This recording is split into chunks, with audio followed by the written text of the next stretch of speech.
Today I'm checking out the CarPod Go Mini, which is basically a small portable CarPlay and Android Auto screen that you can add to your car without replacing the whole stereo. I've spent some time with it, and honestly, the idea is pretty simple.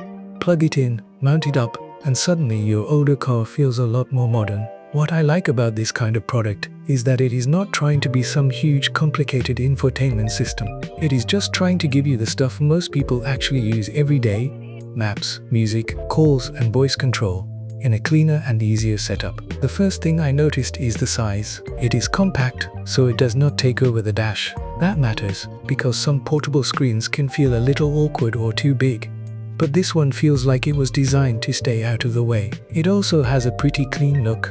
The screen is bright, the borders are fairly slim, and overall it just looks more finished than a lot of generic portable units. It does not scream aftermarket gadget every time you look at it, which I think is a good thing. Setup was pretty straightforward. That is one of the main reasons people buy something like this in the first place. You do not want to spend a whole weekend messing around with wiring and trim pieces just to get CarPlay. This is much more of a plug-and-go type of product. Once it is mounted and powered, you are basically ready to use it. And I think that is where the CarPod Go Mini makes the most sense, especially if you have an older car and just want a simple upgrade without doing a full stereo replacement. The screen itself is a 6.9-inch display, and in daily use it feels like a good size for navigation and music. It is easy to read, icons are clear, and it does not feel cramped when you are moving between apps. One thing I noticed pretty quickly is that the display stays usable in different lighting conditions. That is important because a screen can look great indoors and then completely fall apart once you get into sunlight.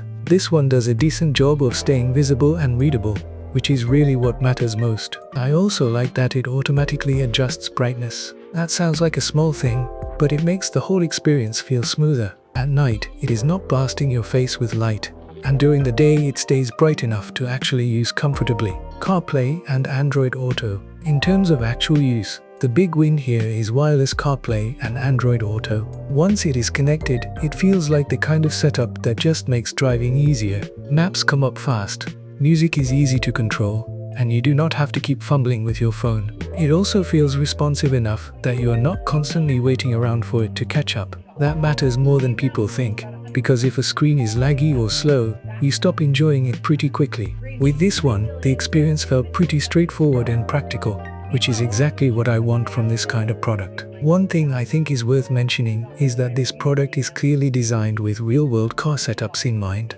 Not every car has the same audio situation, so the fact that it works with different setups is useful. If your car already has Bluetooth or aux, that obviously makes things easier. And even if your car does not have both, there are still ways to make it work. That flexibility is a big part of the appeal here, because it means this is not just for one type of vehicle. There are also a few extras that make it more than just a basic screen. For example, it supports a rear view camera, which is a nice bonus if you want to add a little more convenience to the setup. So it is not just about getting CarPlay on a screen. It is also trying to be a practical little upgrade for older cars that might not have the modern features people are used to now. After using it, what I liked most was how uncomplicated it feels. It does not try too hard. It just gives you a brighter, cleaner, easier way to use your phone in the car. I also think the size is a sweet spot. It is big enough to be useful, but not so big that it dominates the dash. And because it is portable,